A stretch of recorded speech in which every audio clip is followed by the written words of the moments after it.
It is Health Diary. My name is Gladys Gashanjan. We're coming to you from the Eastland Hotel here in Nairobi. Now, this condition is primarily invisible, but at times it's betrayed by physical symptoms that many cannot explain. I'm talking about a rare condition called Myasthenia Gravis, abbreviated as MG. Now, despite its debilitating nature, those who live with this condition are mostly misunderstood, told that they're being lazy or they're pretending. So today we take time to shed light on this condition, starting out with the fact of the matter.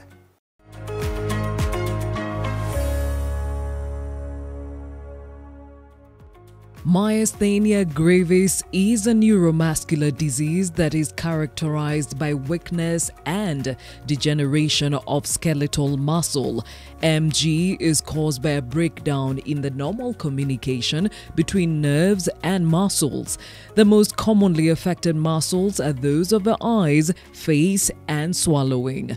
There is no cure for myasthenia gravis, but treatment can help relieve signs and symptoms.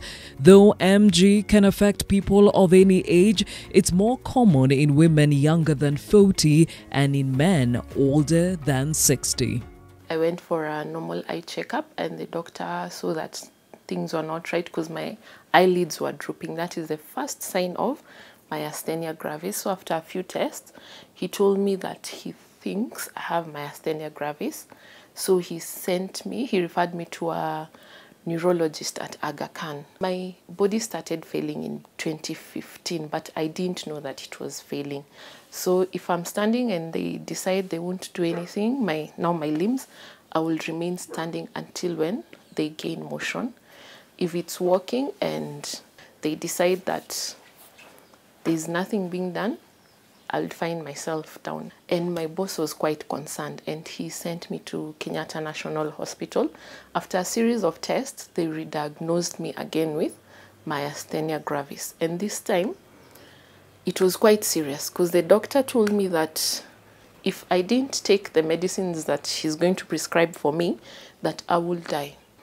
And I was quite stressed. That is the time that you're battling with God, you're wishing for death to come, but it's not coming. And I remember going into depression for a whole year. So the medicines that I was prescribed had really serious side effects. I used to be in constant pain, and it used to be quite painful that no painkillers could relieve that pain. Something as easy as lifting a phone up becomes quite tedious. And if you try to explain to the normal person, they would think that you're lying. And being a chef, it really affected my work. Because 1 minute I'm okay, I can do my work as need be, and the next minute I can't even lift up my knife. I underwent the surgery. It's a major surgery. From there, at least some of the symptoms have been alleviated. I've learned to respect my body. I don't push it. It also affects you financially because it's a very expensive disorder. My plea to the government, first of all, is to ensure that myasthenia gravis is covered under the NHIF card.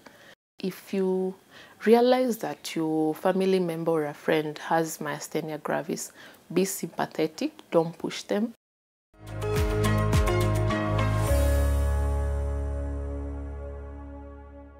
So the conversation is Myasthenia gravis, abbreviated as MG. And to help us understand this rare condition, we have with me Dr. Haman Eke, who is a neurologist. Thank you for your time. And Alice Sowangoi, who is living with MG. Thank you for joining me on this conversation. Now, we'll start with you, Daktari. It is caused by a breakdown in the normal communications between the nerves and muscles. What causes that? So for your muscle to be able to move, the nerve transmits an electrical signal, and then there's a junction between the nerve and the muscle where there's an exchange of chemicals that takes place.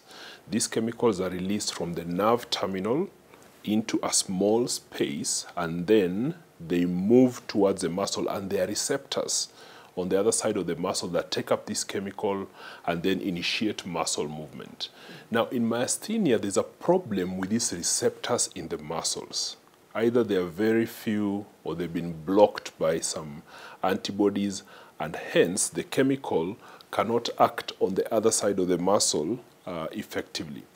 And this condition of myasthenia is what we refer to medically as an autoimmune process, which means it's predominantly caused by your body generating abnormal antibodies against its own tissues, what we call autoimmune conditions. Are genetics at play here, environmental factors? There is no strong link in terms of families. Although if you have an autoimmune condition running in your family, the likelihood that you'll have it is greater than somebody who does not have anyone in their family with an autoimmune condition. For you, Wangui, is that the case, or are you the first person to have this condition in your family? I'm the first person to have Myasthenia gravis in our family, but my father has arthritis, which is also, sometimes it can be an autoimmune. Some forms of arthritis, like rheumatoid arthritis, which are autoimmune in nature. The breakdown in communication that we're talking about affects some muscles, for others it's all the muscles. You had said yours is generalized. What does that mean? Because when I'm feeling weak, it starts from my eyes, my mouth chewing, my hands writing, walking, so it's all the muscles. There's a population of people in whom it only affects the eyes, and actually it remains restricted to the eyes only. And the effect on the eyes is usually that the eye looks like there's limited opening of the eyes. You'd think that a person is actually dozing off or closing their eyes, but actually it's because the muscle gets weak with time. And in other people, they develop double vision, and the big reason for that is that they are unable to move their eyes either sideways or up and down in the normal way. That's the first one, ocular myasthenia. The second one is what we call generalized, which means there is more widespread involvement of other skeletal muscles. So these could be the muscles that affect speech, the muscles involved in chewing of food, the muscles involved in proper swallowing, and then you now have your other muscles of your limbs. That's the hands and the legs that help you to move. Alice, you said you were diagnosed of MG 15 years ago. You were in Form 3. Yes. What were the first symptoms? I was in a boarding school, so the first symptoms were my eyes and my hands. Those were the first symptoms. My hands, in that when I would try to comb my hair, I would not be able to lift my hand to get the comb to comb my hair. And then when I'd go to the toilet, there were latrines. If I tried to crouch, I'm unable to lift myself up. So I'd need support for someone to pull me up. How long did it take to diagnose it as MG? For me, I wouldn't say I went more than a year, because it was second time around May, June. But we got a diagnosis in December the same year. But at that time, we were living in Eldoret, so we were coming to Nairobi frequently to see different doctors. Yes. For me to come up to Nairobi is because I was unable to continue with school. Now, Daktari, talking to some people about the symptoms of MG, people were quick to say, but that sounds like a stroke. Now, with that kind of mentality, I can only imagine how high the rates of misdiagnosis are. Myasthenia gravis is actually a rare disease. If we look at the incidence, which means for our population of about 50 million, how many new cases do we actually expect to have in a year? And that is about 500 only. If you compare that to diseases like malaria, cholera, and other infectious diseases, it's pretty low. This is not a condition that is commonly seen outside specialty practice. And then the symptoms can be quite non-specific, and they can sound like just everyday tiredness. But the hallmarks of this is somebody who has tiredness that is recurrent, and is progressive, especially with activity, and also with progression of the day. Another common thing, apart from that tiredness or fatigability, as we call it medically, is what we call variability. In that, these people can have days or times when they're almost completely well, and then sometimes they're just quite tired. And it can even baffle doctors, nurses, and sometimes people think, is this person pretending? Is this more psychological? And there are many patients who are sent to counselors and our psychiatric colleagues to be seen because they're being examined, and the time they're being examined, they're found to be okay. So why is this that they are tired yesterday and they are unable to move, and then today they're completely fine? Of course, the patients who come and they're extremely ill, or a person who comes in and they have involvement of the eyes, for example, and over the last 1 week they've developed a squint, then that tells you there is something wrong. That is more likely to be investigated. Or a person whose eyes cannot open completely, that is a bit more alarming, because when you look at a person, the first thing you look at is a face. If the eye is a squint and you met this person last week and they didn't have a squint, then you're thinking there's something wrong. Or if they cannot swallow, or if they're choking and it's new. Or if they go into what is called a myasthenic crisis, which means sometimes it actually involves the muscles of breathing, and they get into severe difficulty in breathing, then people are likely to give more attention to that than this person who is in high school and cannot comb their hair, or they occasionally need help to rise from a toilet seat. That is more likely to be overlooked and attributed to other things. Okay. Now, Dr. Hammond, when we come back from the break, I'd like you to explain to us the disparity in the age, who is affected more, women or men, and what ages we should look out for. Welcome back. The conversation today, Myasthenia Gravis, MG. My name is Gladys Kashanja, still with Alice Wangoi and, of course, Dr. Hammond Eke, who is a neurologist. Now, Dr. factors that can worsen MG: fatigue, illness, stress, pregnancy, menstrual periods. What is the connection? The connection is things that potentially could affect the receptors for the chemical called acetylcholine. And this includes, so these receptors, first of all, don't work very well when there's a lot of heat. And secondly, when there's an infection, the patient is likely to worsen. Interestingly, there are also medication, both prescription and over-the-counter medication, that can actually worsen myasthenia. So patients with myasthenia should actually be careful about the kind of medications they take, and they should always remind doctors or pharmacists that they are seeing that they actually have myasthenia and they're on certain medication, because these medications can potentially worsen the myasthenia or interact with some of the medications that are given for myasthenia and lead to clinical worsening. Interestingly, some patients in pregnancy remain the same as before pregnancy. 30% of them worsen and 30% of them get better. Okay, so with pregnancy on the list as something that can worsen MG, you have 2 babies. Yes. How have your pregnancies been? The first 3 months, the first trimester, my MG was so bad because I was even being supported to go to the toilet, to stand up and all that. But after the first 3 months, it did not become better. It just became slightly better, but I was still very weak.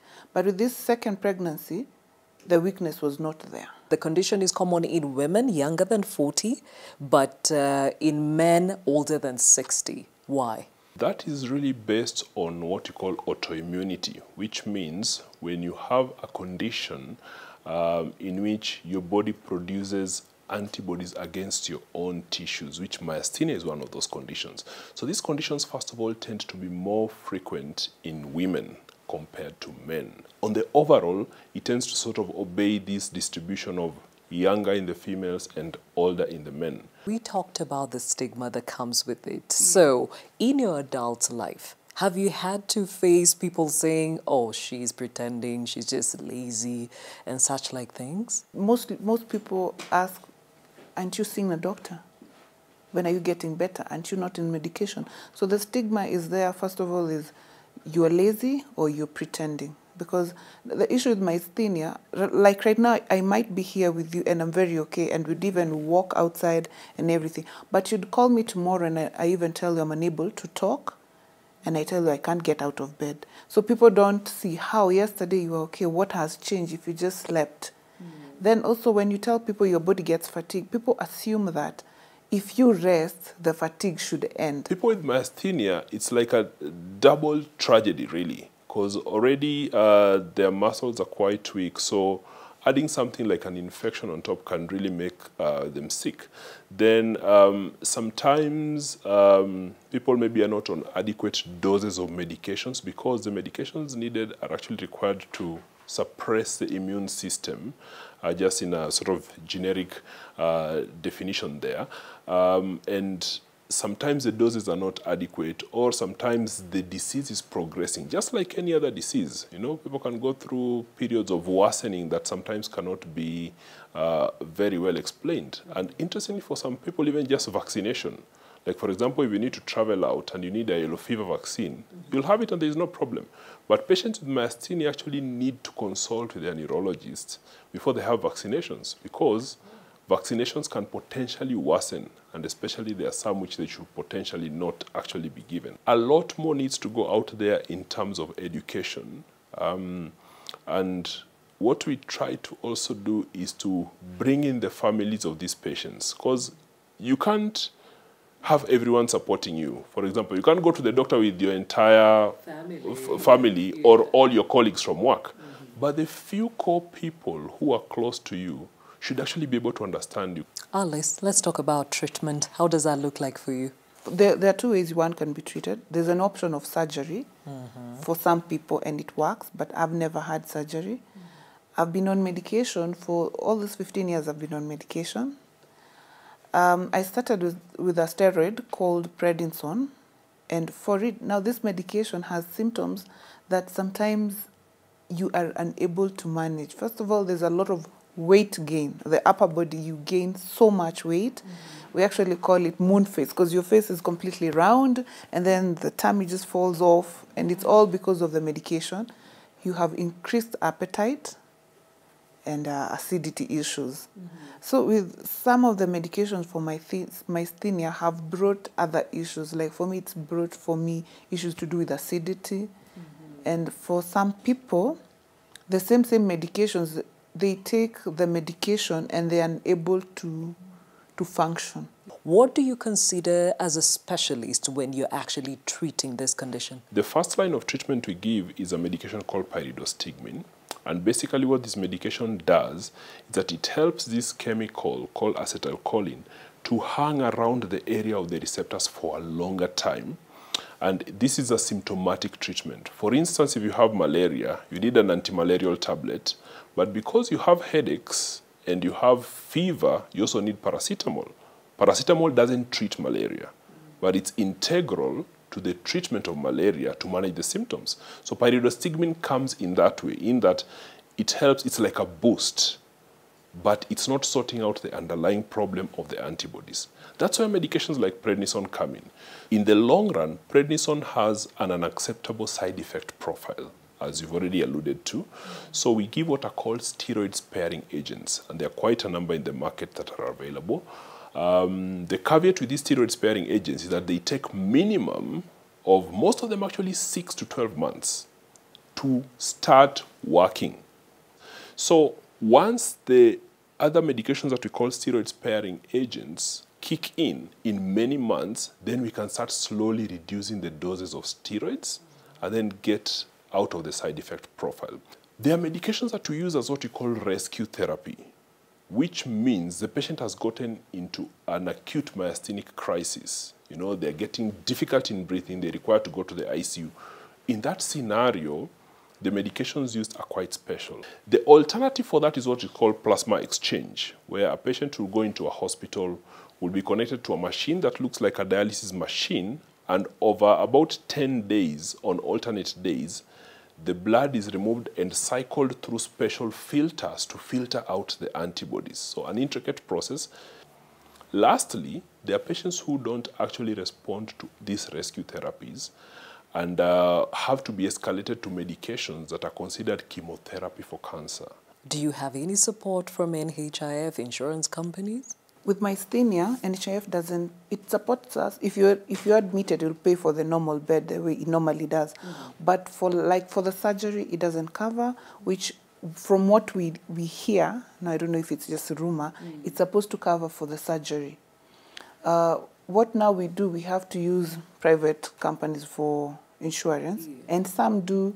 When you give them a profile of how your condition is, some insurance companies just say no. For me, what I would ask society to do first of all is just to read about it, or try just to ask what it is, so that you're not in a position to look at this person and judge them. So society should try and understand, and especially if it's a work setup, to give slightly lighter duties to these people with myasthenia gravis, or even just give them days off, because there are some who miss works and it's deducted from their salary. Somebody who is in the mashinani, where do they even start from if they cannot afford insurance? This is not actually unique to myasthenia. This is so many other conditions that, one, are undiagnosed, secondly, are not properly treated because of various factors, include staffing, including availability of specialists, including availability of medications, including patient factors. That's why health is beyond the hospital, because even access to the hospital is a big problem in some areas. Access to medications is a big problem in some areas. So as you're asking for the person in the mashinani, so their first port of call, of course, will be the local hospital. Whatever we say in medicine is that the healthcare worker should maintain what we call a high index of suspicion, especially in these people who are coming with this recurrence of extreme tiredness. It's not always an infection. It's not always that they are pretending. It doesn't always have to be give them an antibiotic and see whether they improve. Start asking yourself, could this be something else? You may not know what it is, but you have this feeling that this person needs to be referred to somebody else who may be able to see them.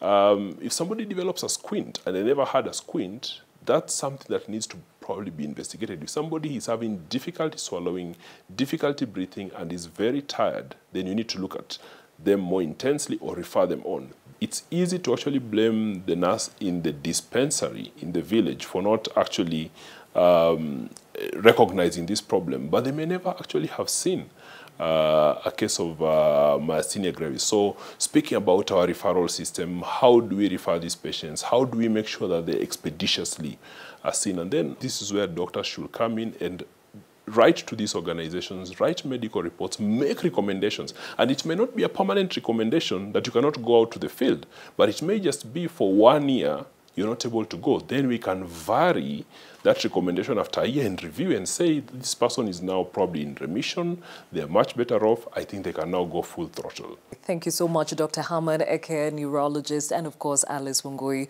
who's living with MG and living a full life. So it's really encouraging to hear your story. The conversation on MG ends there, but we have the health tip coming right after this. Exercises that people can do in the water. We have Aqua Aerobics, which is aerobics done in the swimming pool to music. It's a class that is done to music. We also have Aqua Zumba. This will engage your core, your back, the front of your thigh, which is the quadriceps, and the back of your thigh, hamstring. You can also do a squat. You can do some jogging on the spot.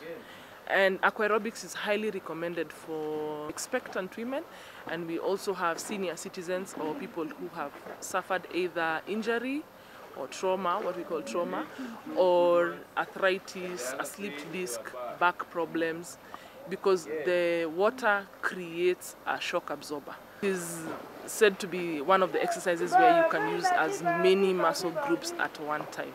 So it is extremely effective. It can be done from any age. So remember, you can reach us on our Twitter, Instagram, Facebook with all your suggestions and comments regarding Health Diary. My name is Gladys Gashanja and we've been coming to you from the Eastland Hotel here in Nairobi. Until next time.